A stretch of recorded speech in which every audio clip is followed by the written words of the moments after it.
Good afternoon, ladies and gentlemen. Welcome back to Inside the OC. My name is Matt Canizaro, and Aaron Smith is back with us today after the 1 week hiatus. Looking forward to hearing some of his great insight today as we've got the other half of the night heard around the world in 2019 at the Open Championships in Las Vegas. I can't wait to tell that story, and we'll touch base today with our 2019 regular doubles champs, Stephen Fisher and Cotie Holbek.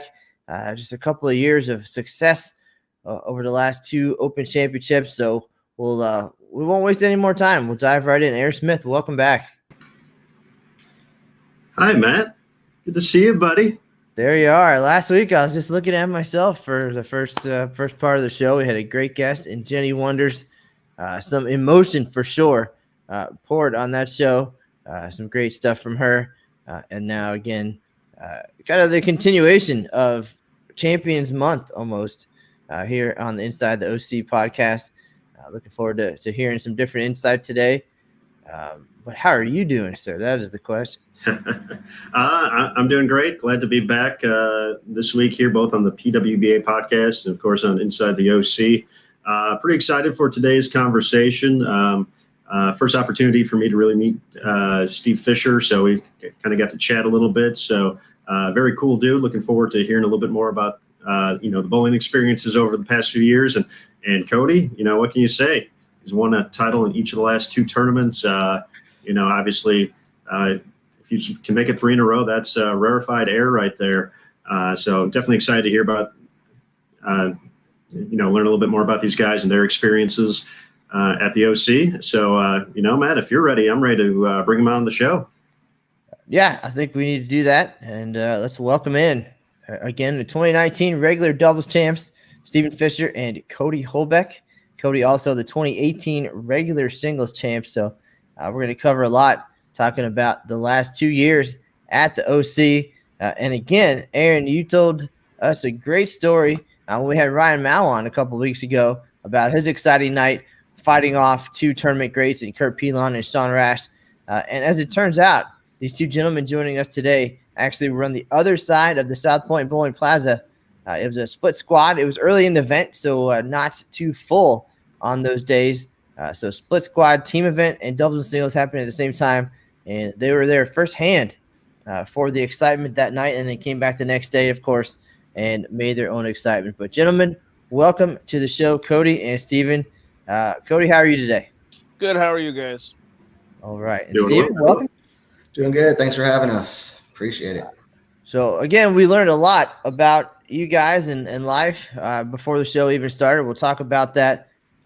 Generally, these days, we'll catch up with how things are going in 2020 and what life is like. And for you two, only about 30 miles apart on the map, but two different states. So, with COVID-19 and 2020 being so crazy, different rules potentially in both places as well. We'll talk background here. But Cody, you are in the bowling business at Town and Country Lanes down there in Burlington, Wisconsin. So tell us what life has been like for you. I know there's been some extra work for you as well with the bowling center being closed. But catch us up on what you've been up to the last few months. Well, we got shut down St. Patrick's Day. So our governor came on and he said on that Monday, he goes, all right, we're going to have a 50-person, but 50-person limit on gatherings. We're like, okay. I sat down and I worked out all these plans for all of our leagues to still be able to run and had everything, set in stone probably about 4 hours later and ready to go. And then he came on that Tuesday morning and goes, all right, well, no more meetings of more than 10. Well, at that point in time, all of our leagues, not a chance. It was, all right, we got to throw that out. So then from there, because we can't, like most, all other bowling centers, we can't run on 10 people. So we made the decision to close up because we had, at that point in time, it was supposed to be for 2 weeks. Well, we didn't know how long it was going to be. So we made the decision to close down and we did that. So while that was going on, I'd still go in once a day just to check on everything. As well as Meryl and Teresa, we would all just go in at different times of day just to check everything, make sure everything was okay. And go through there. Well, in the meantime, as time progressed on, there was no end in sight. First it was the beginning of May, and then it was, then it could possibly be the middle of May. So I got in touch with somebody that bowls by us. He is the head of the parks department at just a small park around here. It's about 10 miles from the bowling center. And he's like, hey, I need some help at the park this summer. Can you help me? I'm like, yeah, that's fine. Like, we have no idea how long this is going to last. And he actually runs a bar as well. So he was in the midst of things didn't know when he could open back up either. So I got into the park with him about the end of March, early April. And I've been working at the park ever since. So I've been doing like split halves. Like I'll work at the park in the morning, then I'll work at the bowling center in the early afternoon and the evening. Just to help, still stabilize everything that I have going at home. Just to, basically be able to make ends meet right now until the bowling season starts back up. All right, now, Steve, we tested the live stream yesterday when you were at work, and it was a pretty awesome view, and for what you get to look at every day. And so 2020 has been a little bit different for you. New in business, only opened up in 2019, but you said that just based on your location and the perfect circumstances almost for your business, you have had a terrific 2020.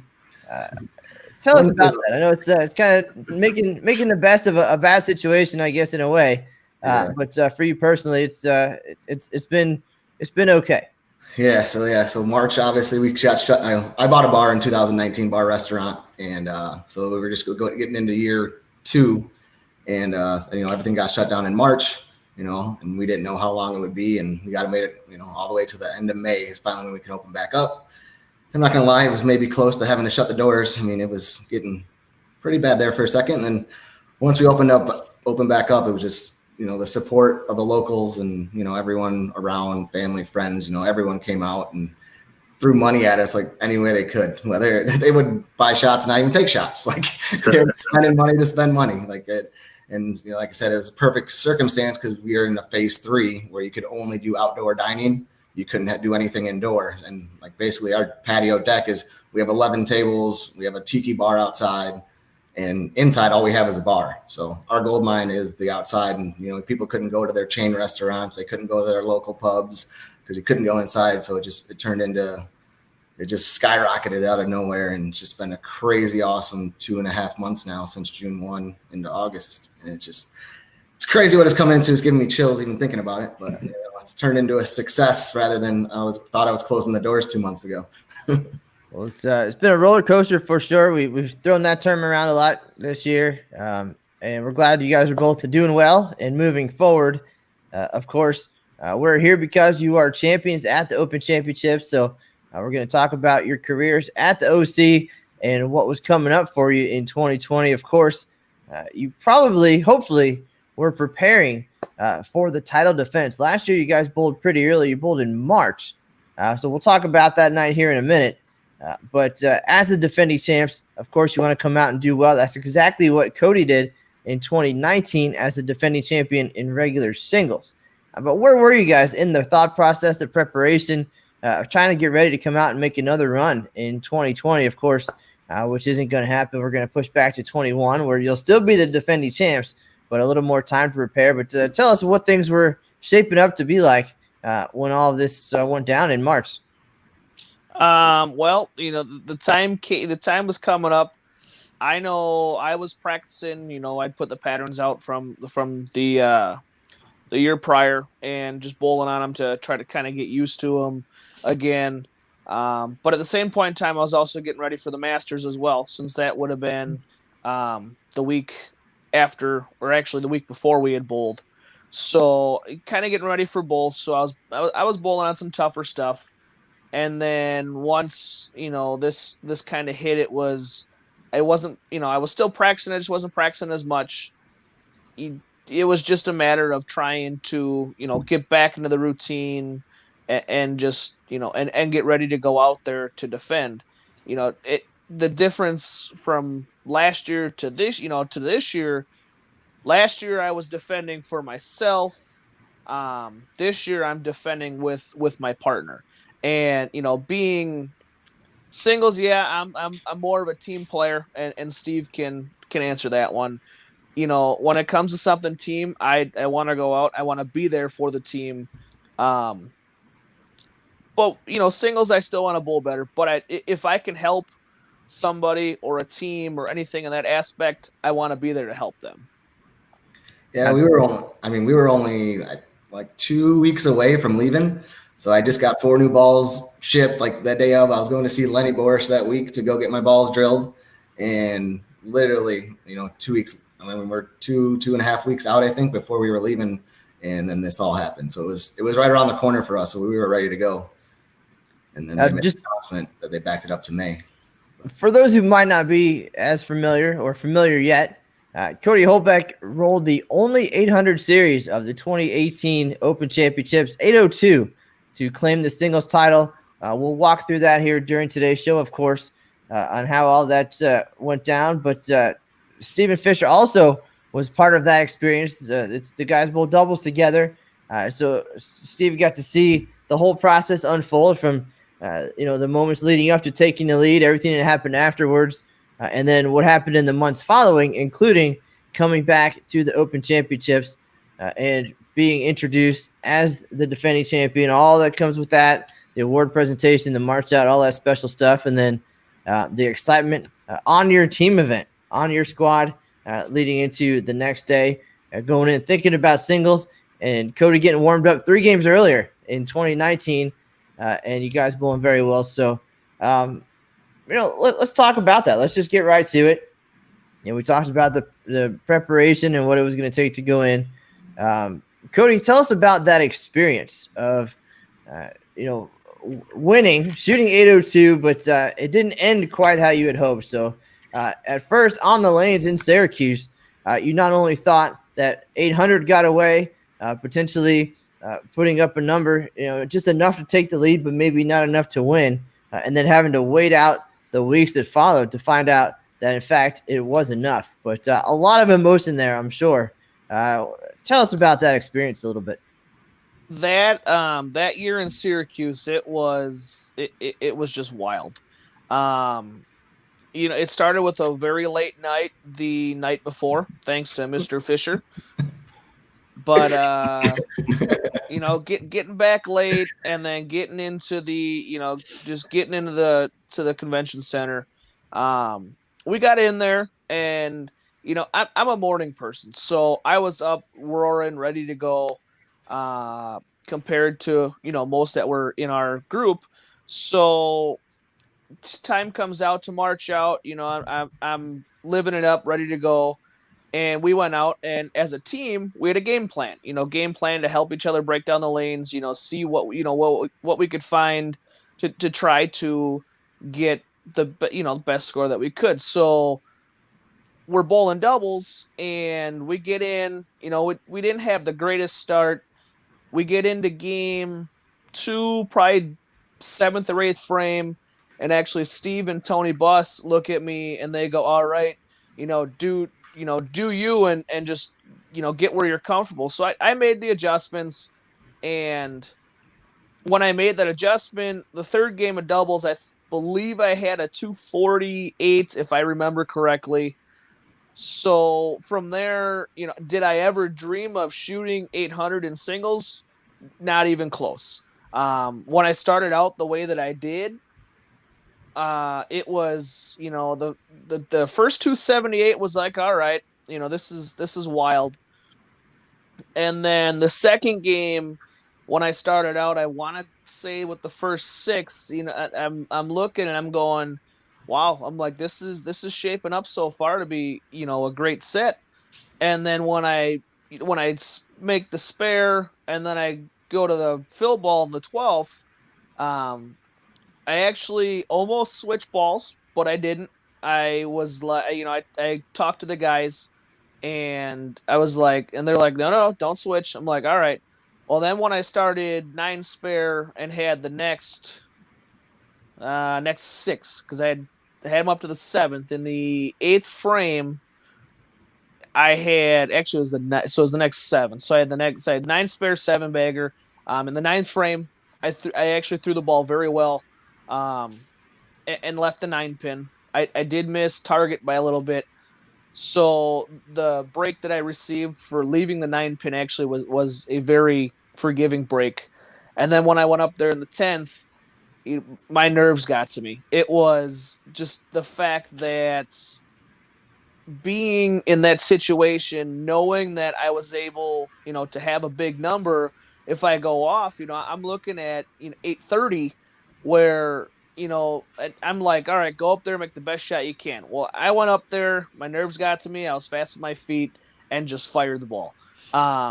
When I left the 210, in my head, I'm like, great. I'm like, you start out with 556 after 2, and now you go and you shoot, now you're going from shooting 260 down to 240, or even 230, and I'm like, all right, I'm in trouble. I didn't think I had it, and actually Steve and Jerry were the ones that were like, hey, keep your head up, get you have it, it's up there, you got 801 right now without any pins, without any count, and I'm like, all right.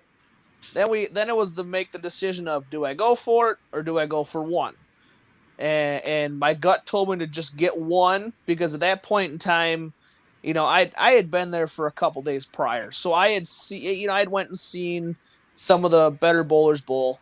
We went in the one late night and watched the Borsch's bowl. I personally went in and watched Lenny and Jacob bowl, and when I saw them guys bowl, I know how much talent them two have. And when I saw them bowl and saw how tough they were, it was, I'm like, all right. And I was like, I might have enough. But then the months leading up to the end, I mean, there was a lot of score watching that year. I think the one that watched the scores the most actually was my fiance Taylor and my boss Teresa. I think them two were the ones that actually watched the scores more than anybody. I didn't watch as much as them two, but I did watch quite a bit. There were times where we'd be at probably 12:30, 1 o'clock in the morning, and all of a sudden I get a text from Teresa. This person's got a chance, and I'm like, oh. So then I hop on and I look, and I watch, and it's all right, I can go to bed. And there was actually one time that I had no idea. I woke up the next morning, and somebody had shot a big number, and I was like, oh, well, I'm glad I wasn't watching that one. I probably would have sweat that one out quite a bit. Now, Cody, you mentioned being in town for a little bit, and you had bowled the Masters at the On Center there in Syracuse previously, before your Open Championships experience.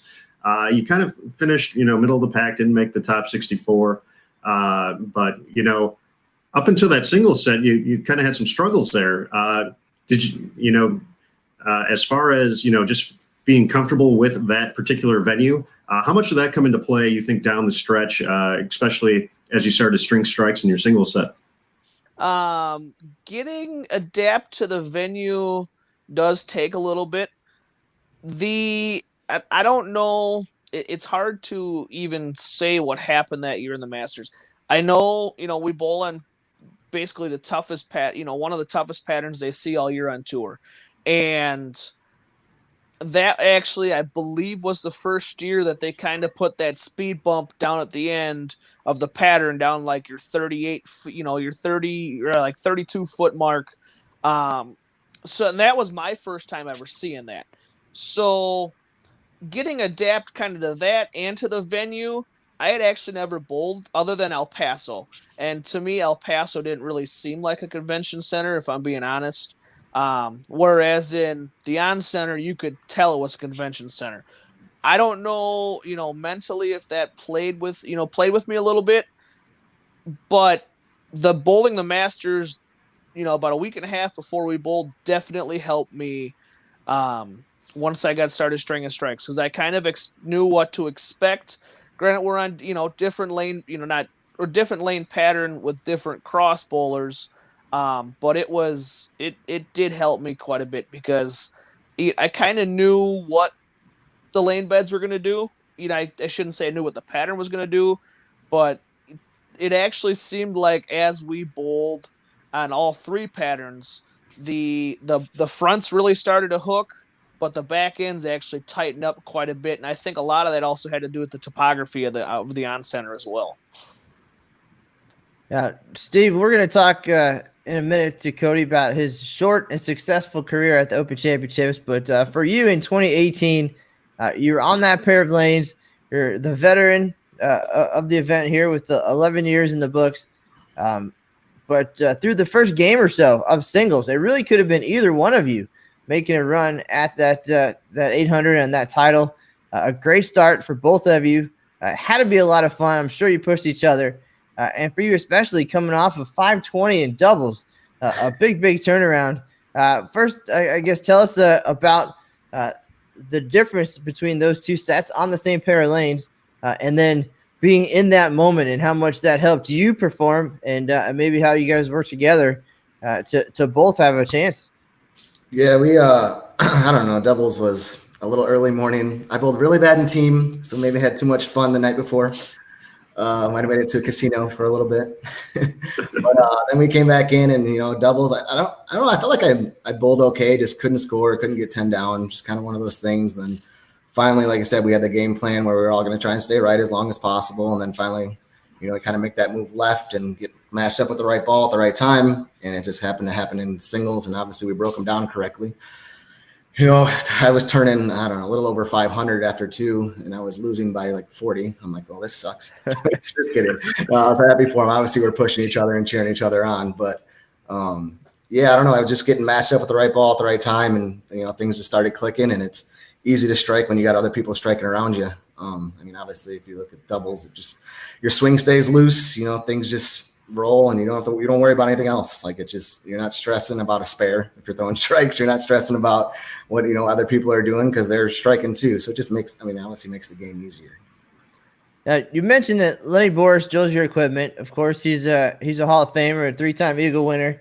Mm-hmm. So based on where you guys come from, you understand what the event's all about and the prestige and just all that comes with success. And now you've been at it for over a decade.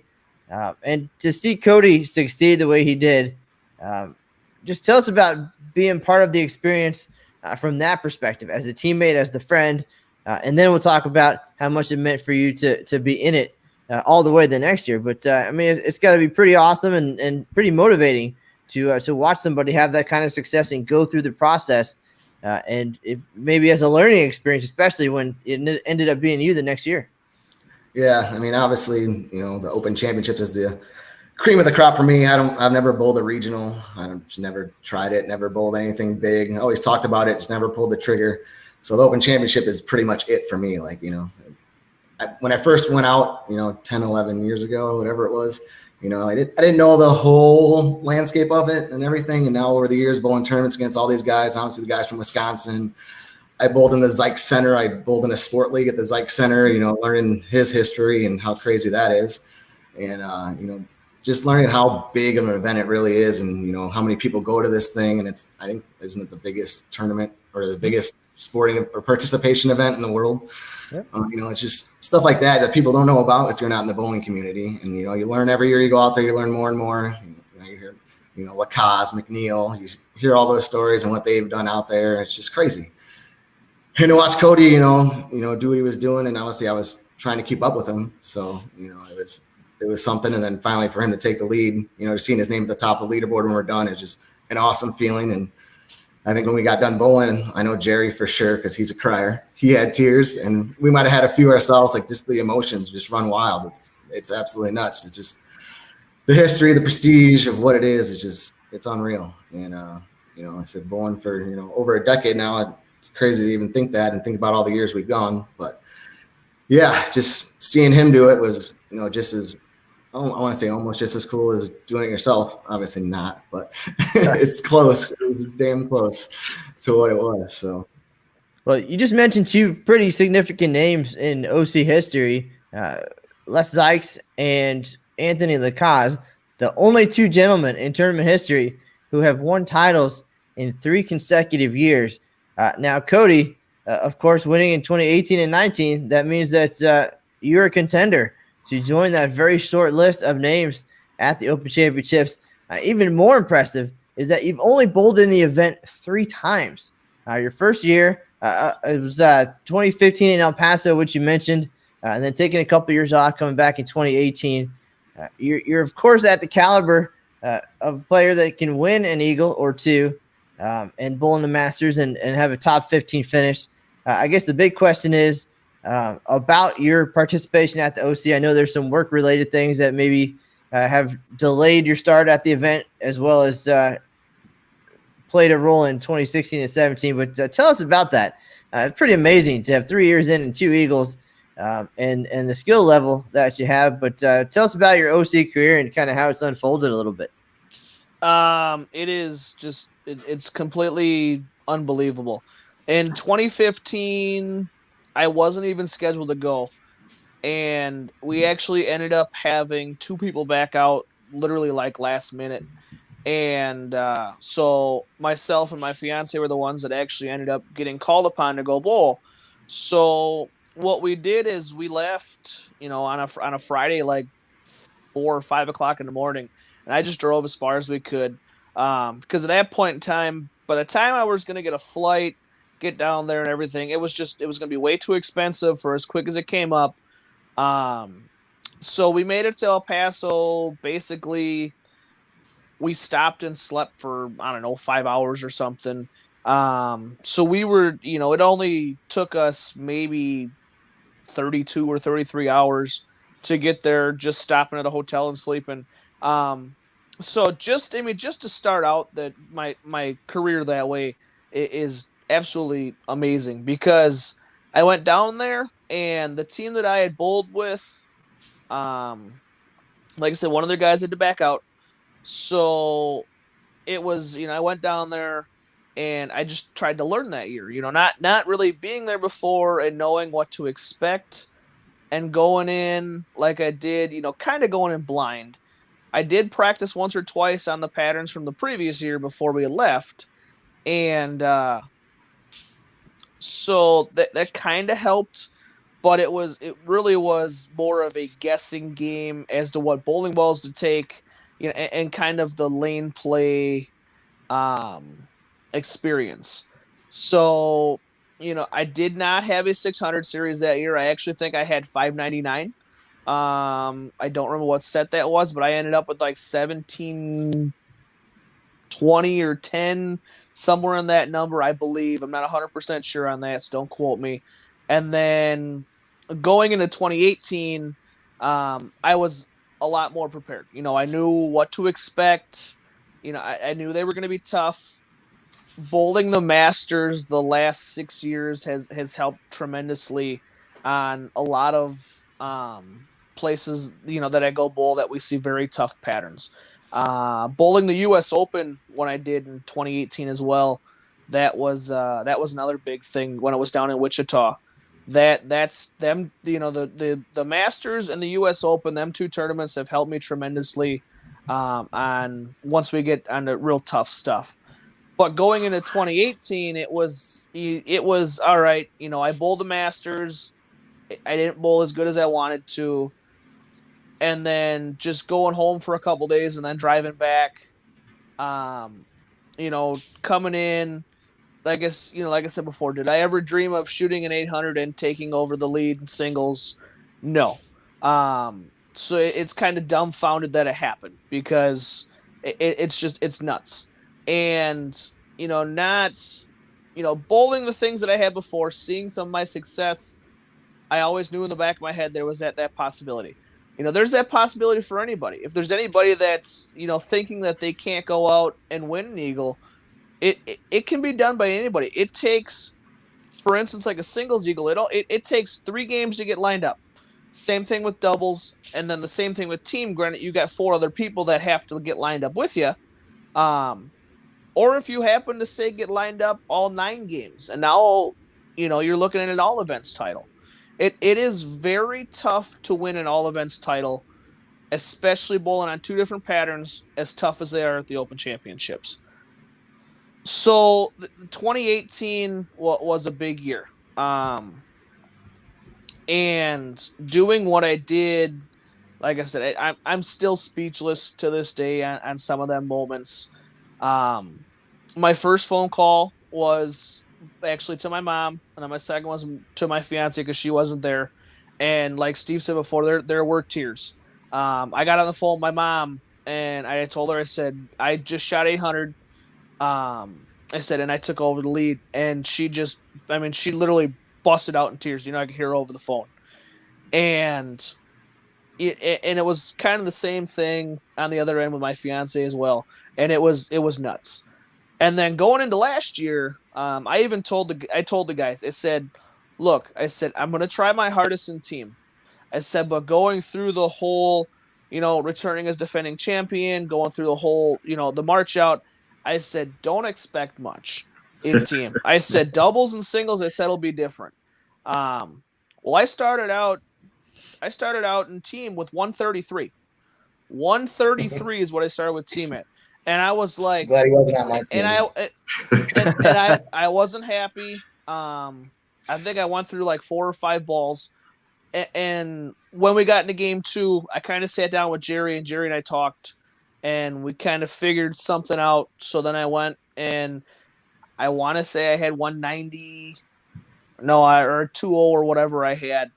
And then game 3 is when I really got lined up, and I had a big game there to get me over, that 600 mark. And then, believe it or not, we got done bowling. We went downstairs, got some food, and I'm like, all right, I'm going to practice. Everybody's like, you're going to practice? I'm like, yeah. I'm like, I'm not happy with how I bowled today. I'm like, I understand there was a lot of pressure, but I was doing something wrong. So I actually went up. By the time we got done, went and got food, it was after midnight. I went up and grabbed the only ball that I had left, because everything else I had already checked and had in a locker, and I completely forgot to grab a bag. Well, it was a last-minute decision to go practice anyways. So I went up and practiced. I bowled 10 games that night. Oh, wow. Just to try to figure something out. And I think I finished practice at like 3 o'clock that morning. And it was kind of funny because I was bowling on the low side of the bowling center. And the first, couple games, I was really working on, just my release and staying down the line. The next 3 games, I had like 8, games 4, 5, and 6, I had like 830. And the center manager up there, she comes over, she goes, you were down in the Open Championships today, weren't you? I go, yeah. She goes, you were the one that got the wash today, weren't you? I said, yeah. She goes, I thought that was you. So then, we kind of got talking, and I guess, she was asking me how everything was. She's like, people normally don't bowl very good over here on this side. I'm like, I don't know. I'm like, I'm not even trying to shoot scores. I'm just working on stuff.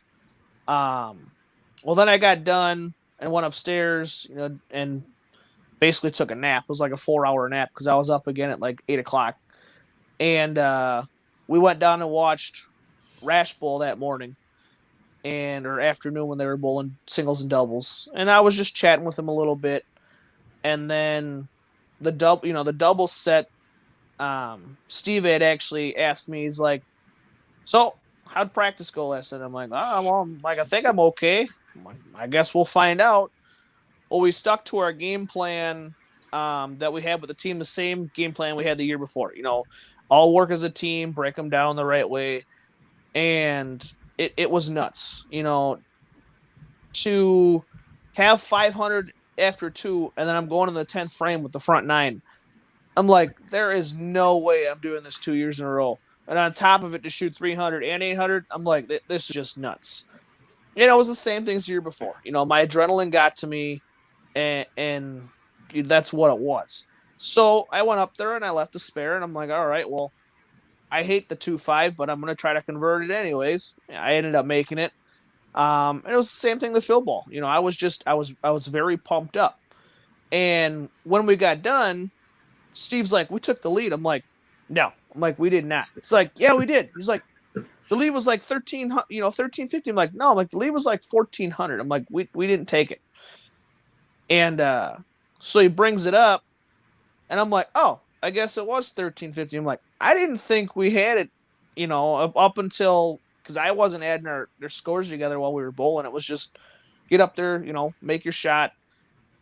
So when we got done and we had, 1478, it was nuts. I mean, it was absolutely nuts. So to be able to go back to back, like I said, I'm speechless about so many things about them 2 years. It's hard to even fathom that it's happened. Now to be able to come back next year and possibly be a three-peat is going to be an even bigger thing. I'm going to try to put in the back of my head.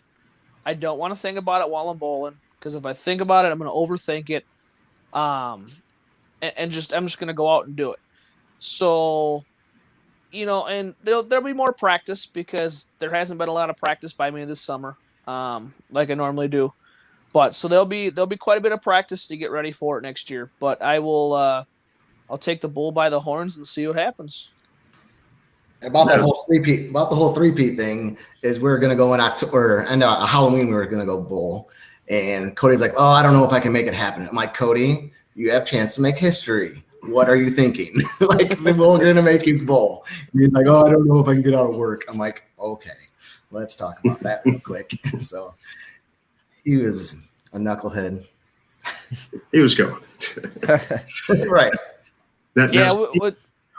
We got it worked out to where I was able to go, and then ended up not being able to go anyways. So, Now, Steve, you mentioned or you guys talked about kind of having the same game plan heading into doubles and singles, and when you looked at the scores that you guys had in 2018 in singles, you guys would have shot 1,500. So you guys find a way to match up at the right time. Just 2019 was the year for it to happen in doubles. And, that score ended up not being really contested throughout the course of the tournament. It's actually tied for the highest score since the tournament transitioned to two patterns in the doubles. But for you guys, when did you know you guys were, the lanes were shaping up right? Kind of the game plan for it. Was there a bowler's journal session or two involved in it? And along with that, as it was kind of coming down the stretch, what was, kind of going through your mind, knowing that Cody's, going for 800, you're putting together a real nice set, you got shot 700 as, those final few frames. And then obviously, you were the one who surprised him with the big news of the score and taking the lead. Just what was kind of that whole process of that 3 games like for you?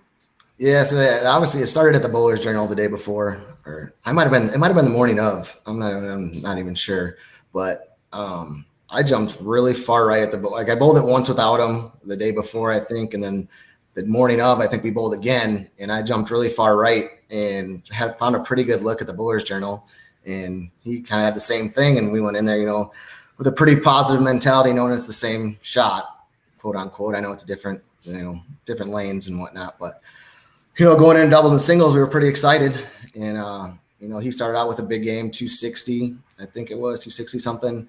I had 210. I had a good look to the hole, break here or there, could have been even bigger. And then the next game, it finally started falling for me, and I shoot 270, and he shoots, I think, 230, something like that. We had to get to him to 500 even, and I'm turning 490 something. So, all right, we're averaging 250 a guy through 2 games. Like, all right, this is real life. Like, this can happen. It's like, all right. So then I kind of went into euphoria. I kind of lost myself because I was so far right of everyone. So when I had to make my move, I had to make a bigger move, 8, 9. I was like 8 or 9 boards with my feet at least to kind of catch up to where everybody else was. And Rob Milbrath, our teammate, kind of helped me through that, talked me through it. And I'll never forget, I think it was, the 4th or 5th frame of the last game. And I get on the lanes, I'm like, I have no idea where I'm standing. Where am I at right now? Like, it was like, the emotions were getting to me quick. Everything was, I knew the number we could put up. Everything over 1,400 out there is just, that's good. Like, I would take that, give it a chance every year almost.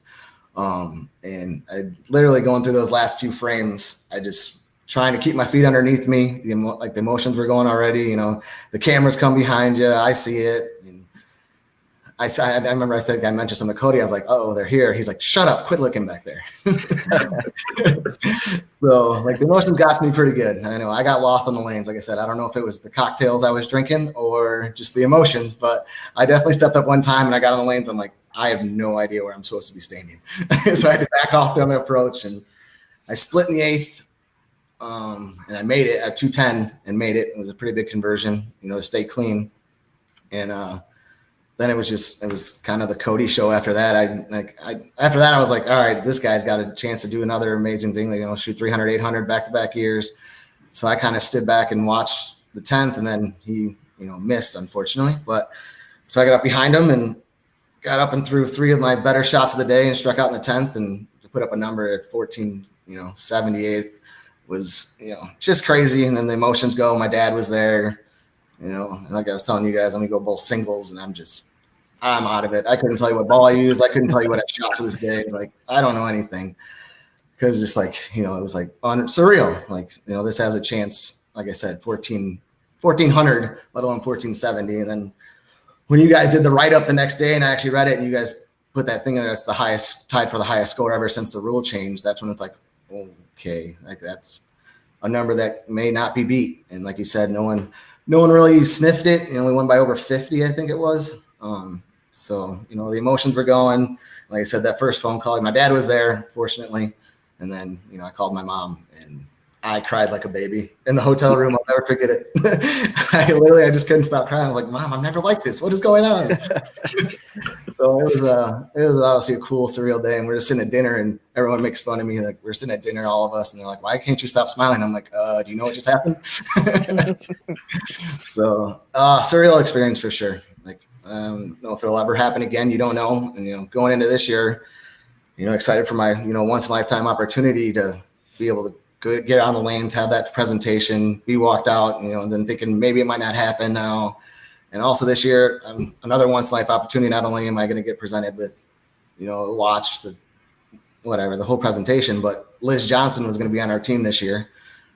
So that was going to be both the GOAT, the lady GOAT of all time. She was on our team, so I was excited to do that. And then got backed up, and then, all right, so here we go in October, and then backed up again, obviously, and canceled. And I'm not going to lie, by the time May, June, July hit, I was hoping the whole thing would just get canceled. So just so the whole experience and everyone be on the bowl again, be in the year to come back. And then, my family, like, if they want to come this year, to be able to see my mom and dad both come to see the experience. So I was kind of hoping it would get canceled in the end, just because, it wouldn't be the full experience of a full, I don't know, it's like a full year of the tournament. It was like kind of a half year, and then my mom wasn't gonna be able to come. So I was just hoping it was canceled, to be honest, which sounds bad. I love bowling the tournament, but so we have a once in a lifetime. This may never happen again. I mean, you never know. So understandable. Yeah. Well, now you do know what the whole experience entails, because you got to watch as Cody went through all of the things, the score watching, getting the phone call when it was all over that he was the champion, and then the Eagle presentation and everything that came with it on site the following year. How has it been different being the guy now that is in it? You got to see it, you got to feel those things, but certainly a whole different experience being the guy watching for yourself at that point, getting that phone call to find out that it was official, and then not just watching the Eagle presentation, but being able to hold your own. Tell us about that. Yeah, I mean, obviously it was a lot of score watching ourselves. It was a lot of score watching when I knew certain people were out there. You knew when certain people were bowling. You'd watch certain names. You're like, all right, these guys are bowling together this day. All right, I'm going to really pay attention. But it's so hard to pay attention all day long. It's my dad was, I couldn't. But it's been a surreal experience. Waiting around, watching, and finally that last day my mom and dad came out the very last squad, and we're watching online. And as soon as they were mathematically, no one could beat us mathematically. The emotions started going. My dad came over, hugged me. It's just a cool experience. It really didn't set in though at all. Like, he came over, hugged me. Like, I don't know. It was a weird. I didn't get excited. I don't know. It was just super weird. And then going forward and waiting for that phone call to get the official word. I'd never had that. Cody had, obviously. So waiting for that phone call was pretty cool. You never knew when it was going to come, and you don't.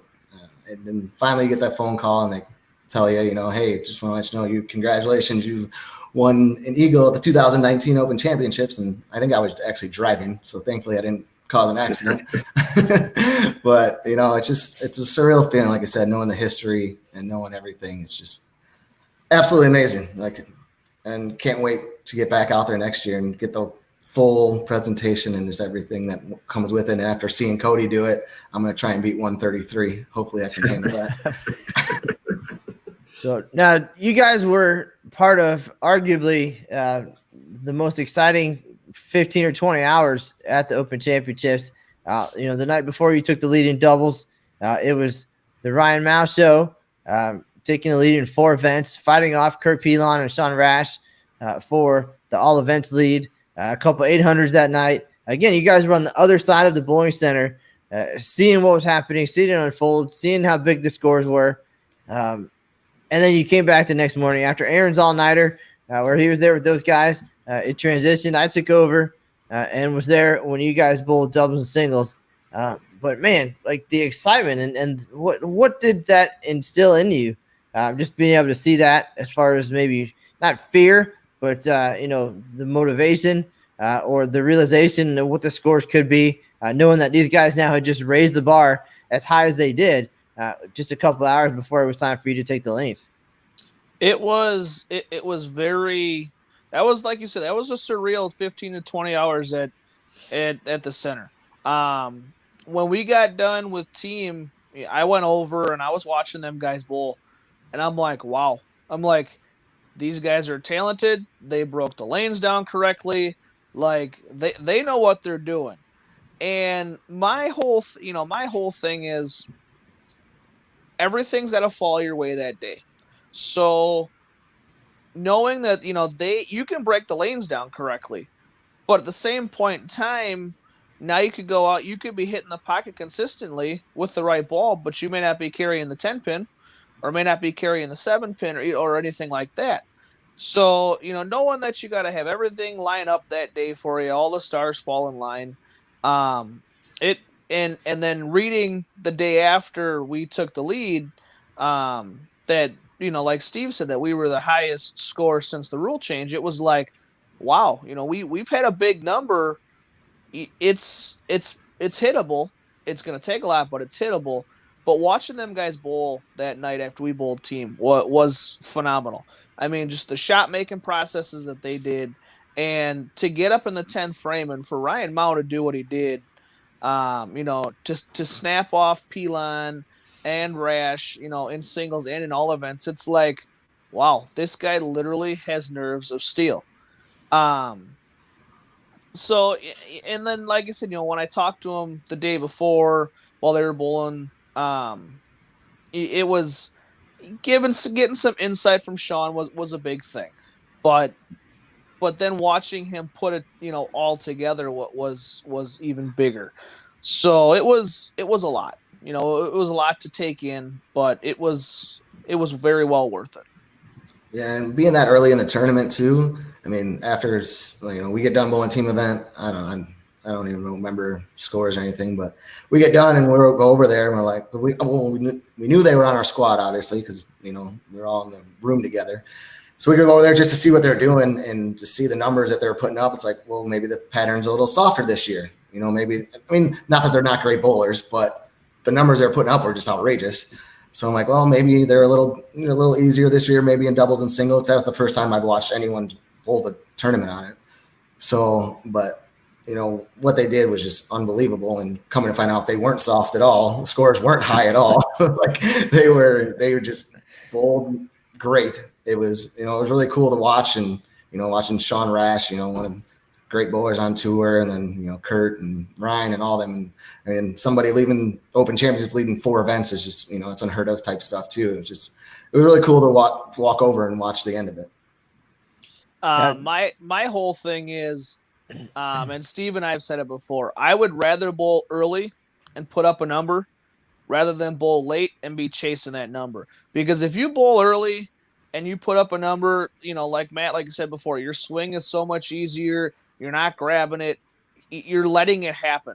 Whereas now, if you go out, say late June, early July, now you're towards the end of the tournament, you're like, oh, I got to shoot 1478, or, like the all events, I got to shoot 2100 on this.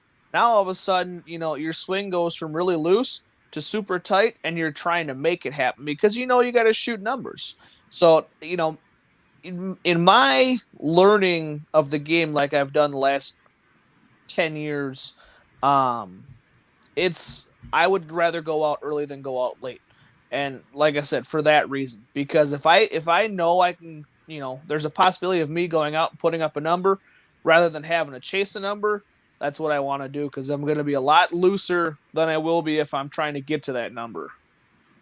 How much did the 2018 experience help you through 2019, or even help you enjoy 2019 a little bit more or differently? And how much more special was it knowing that it wasn't just about you, but you were getting to share that with somebody as well? The 2018 experience helped me a lot. Like I said, my nerves were still kind of there when I had the front nine the last game. And that's just, being on that big of a stage, the biggest stage in bowling, and having the chance to shoot, like Steve said, 300, 800, 800 in back-to-back years, and a 300 was nuts.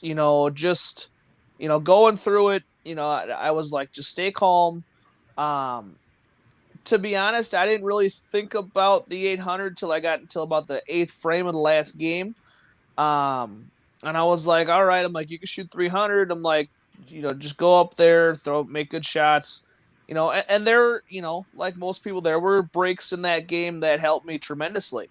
There was one break in there where I had a messenger come across that actually first went in front of the 10. It hit off the sidewall, and then actually spun and knocked the 10 backwards. Or if that stands, now I'm only at 279. But at that point in time, who's to say that I, fill the frames till the end of the game and shoot that 279, where I shoot 276 to shoot 776. So it helped me a lot. And then the score watching, there wasn't as much score watching this year as there was in years, as in the 2018. And it was a little more relaxing because I had already been through it one time, knowing what to expect and see. And then, talking with Steve, throughout the whole tournament, it was a tremendous feeling. And to be able to share it with Steve is a great feeling. Knowing that I was able to help somebody be successful is one of my main goals. My whole thing, and especially being a pro shop operator, is I want to be able to help people, better their game, or, get the correct equipment or fit, or, anything in that nature. I want to help them. So to be able to help Steve, tremendous feeling. Now, Cody, I have a question for you. When you kind of look at 2018 and 2019, in 2018, you rocked the single set.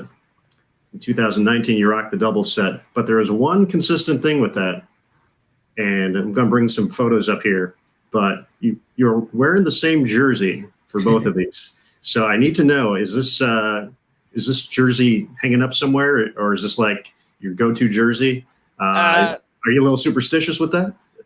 I will be 100% honest that there is a little superstition behind that. It just happened to be a jersey that I wore in 2018. And then when I wanted it, it was like, all right, well, then there was some tournaments in the 18-19 season that I had worn it before we went out for nationals, and I had bowled very well in it. So it was like, all right, that's going in the bag, or, that's going in my suitcase. It has to go. And then to wear that and that's actually why I wore it, was because, the superstition thing of, all right, well, if I wore it last year in singles, if I wear it again this year in singles, maybe the stars align again. Did I ever expect them to align in doubles? No. But for that to happen, was nuts. I do think looking at your record here, I think your team would actually appreciate it if you'd wear it in the team event in 2021 with the 0 for 3, no 600s in the team event. I think maybe throw them one and wear it for the first 3 games this year. Maybe I should wear it and then wash it and then wear it again. There you go. Strategy. See, it's all about strategy at the Open Championships. Or maybe I should have another one made. Then I'll have 2 of them. Oh, I think that's the one. I think just wear it the whole time. Just to wear it to Vegas, and then you're covered. Yeah, just never change.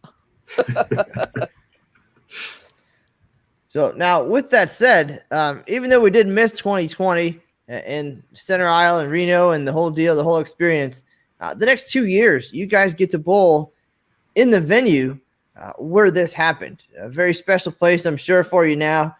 You haven't had a chance, I don't think, to walk back in there. Maybe you have since it happened. Steve, tell us if you can even anticipate what it's going to feel like going up that escalator, walking back into South Point, and then knowing that your next 18 tournament games are going to be in a place that now is probably pretty special to you. Yeah. Well, Vegas has a special place in my heart forever. Like, I've been going there my whole life. Our family have a townhouse out there, so flying into Vegas every year since I was probably 12, 10, I don't even know, but went there a lot growing up, obviously, and then going back to the stadium is just going to be, it's going to be crazy. I mean, something happened there 2 years ago that's going to be the highlight of my bowling career, probably. Hopefully it can be topped somehow, some way, winning a team event or Team Eagle would be obviously the ultimate goal, because that's, in my opinion, the best. Team all events or team event is the best one you can win, because you got 5 guys all working together. But like you said, you just never know if it can happen again. And walking back into that venue again, it'll give me chills right now. Let alone, I can't imagine what it's going to give me when I actually head back there next year. Now, Steve. No, all yours. All right, there we go. Steve, you mentioned Vegas being a pretty special place for you, and that's actually where you got your start at the OC back in 2009. So we kind of got Cody's story a little bit earlier in the show. What was your introduction like to the Open Championships? What kind of drove you out there for the first time? And then obviously you've been a part of it since, but what was that first tournament experience like for you? Yeah, so I bowled college for 1 year as a freshman at Northern Illinois, and then I kind of took 5 years off from bowling pretty much altogether. Didn't bowl at all, and then I finally came back I went to school in California to be a golf professional, and came back, and I started bowling in Jim Gochis' bowling center in Waukegan, Illinois, and he had a group together, and I bowled league. He asked me if I wanted to go, and I said, sure, why not? Let's do it. So I'll never forget, we were on lanes 1 and 2. So it was my first time ever. So the group of 10, and they're like, oh, you have to walk out first. So we're walking out of center aisle at the convention center, and I'm the first one out the door. So it was just like, they're like, don't trip, giving me all kinds of stuff to me. And I'm just like, all right. So it was a really cool experience, because then it was a convention center, if I remember right.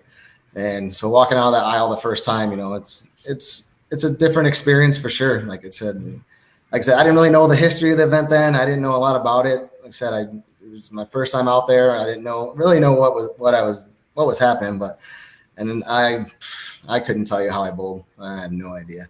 You might be able to tell me or show me. Oh yeah, I have no idea. Was it any good? It wasn't bad. It wasn't bad. It was a good start to a career. Something to build on for sure. But while Aaron pulls that up, what was it about the experience that kind of made it click, made it special for you, and made you want to come back almost every year since? The big thing was the camaraderie, just going out there with a group of 10, 20 guys, and it starts out as a vacation the first few years, like, hey, I get to go to Vegas, I get to go to Reno, like, let's go have some fun. It was kind of party first, bowl second originally. I'm not going to lie. And then finally, as I learned the history and I kind of got more back into bowling, like I said, I took 5 years off. I got more competitive. I started bowling more tournaments at home, and then you hear more stories about the Open Championships and going forward. And then it just flipped. Like I said, it went from being a vacation to, this is what I look forward to every year as a competitor. And it just I had a few years in there that were good, a few years that were bad. It's a different animal every time you go out there. You never know what you're going to walk into. So it's such a cool experience and a cool event that, it's just different from. I had 1 year, I think, I don't know, probably my 5th year in Reno with 5 friends ago. I had a chance to take the lead in singles. And I'll just never forget like that competitive edge. Like it was a late night squad. I don't know, Emo was working at the time and I was texting him the week. And I was like, you better get your popcorn ready. I think I texted him while I was bowling.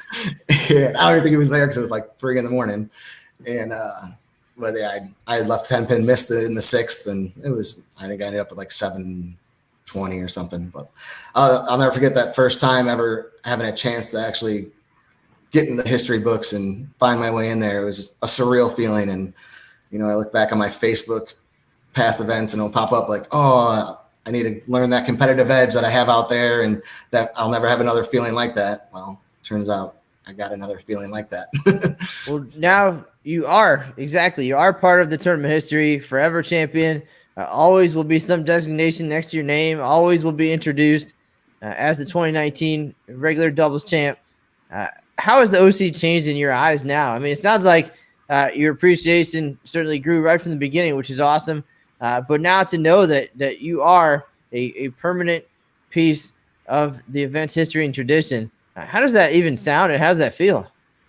Yeah, it's, it's crazy. It really is. Going out there first, I don't think we had any champions on like the first squad I bowled on. So like I didn't get to see the eagle next to their name, but like someone had the front 7 and the X's went red. And like, that was always the big thing is, oh, I went red at the Open Championship is when you had the front 7 or more. Like that was always kind of the big thing. And then eventually as the years went on, I bowled with Eric Forkel 1 year and Dick Baker.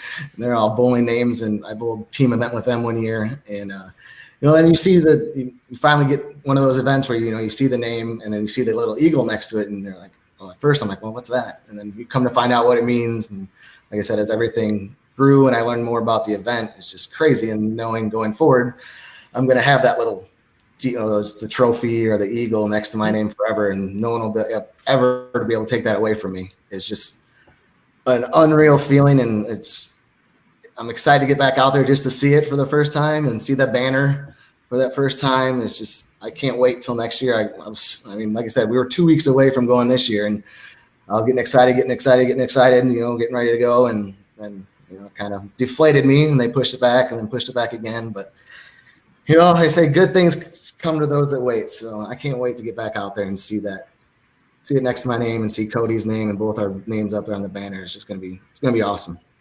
Well, there's a quick photo of just after the eagle presentation. Of course, that's just one step in the experience, in the process. For some, that's the moment when it all becomes real. For others, it's, again, when they see the banner, when they see the scoreboard, when they have that presentation. So all part of it, all well-earned. But with that said now that we've turned our attention to 2021, bowling centers are starting to open. Leagues are starting to begin. The preparation, I'm sure, is right around the corner. Tell us about that. And now that we're in it, the season is here. When does it begin for real? How is it going to be different this time around? And what do you guys have planned over the next few months? And do you have dates already set up for Vegas and when you're going to be coming our way? It's going to be very different, across the nation. There is so many, different sets of rules across the board. For instance, here in Wisconsin, we're able to run at 50% capacity throughout the state. Where I know down in Illinois, I think it was just last week or the week before, they had actually taken the governor to court and won. They are either able to have 50% capacity or they cannot have more than 200 people in the building. So, for instance, you have Stardust, which is an 84-lane center.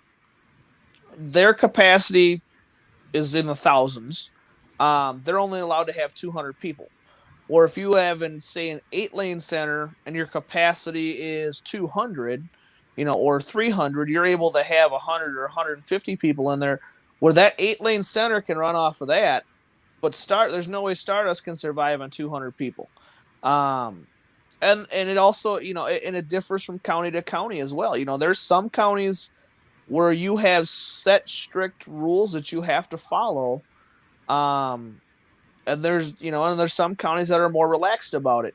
Like, for instance, by us at Town and Country, when our customers come in, where we're having them sanitize their hands before they even start touching the bowling balls. And then when they're done, they leave the bowling balls on the rack and we sanitize them when they're done. And we sanitize each and every area that anybody's in as often as we can. Every time somebody is done bowling, we go out, we clean, we sanitize everything. And I've been to a couple other centers that are doing the same thing. So, and then there's some centers that aren't doing as much sanitizing, but they're still open. So it's going to be very different across the board. The 20 and 2021 season is going to be awkward. Not even weird. It's just going to be awkward. And there's a lot of places that are, losing bowlers because people are, they're afraid to come out. There's a lot of people that don't want to wear masks to go out, and it's weird. So, everybody, is each to their own. Whether they want to wear a mask, they don't want to wear a mask. That's all them. But there's also places that you go in, you wear a mask when you're there, anywhere on the concourse. Once you get in the settee area, you can take it off. You can take it off, go throw your shot, come back, put it on. So the season will be weird, but it's still going to be there. Bowling will still be there. We just gotta push through and get through it, as best as we can. All right, now, Steve, for you, again, a little bit different in Illinois, but just a short drive from Cody Center in Wisconsin. Are you already thinking? Are you and Lenny planning, getting Arsenal ready? What is it going to take? What's going to be different, if anything, or is it business as usual and hope that the pieces can fall into place once again? Yeah, I hate to lie to you, but I don't worry about bowling until golf season's over.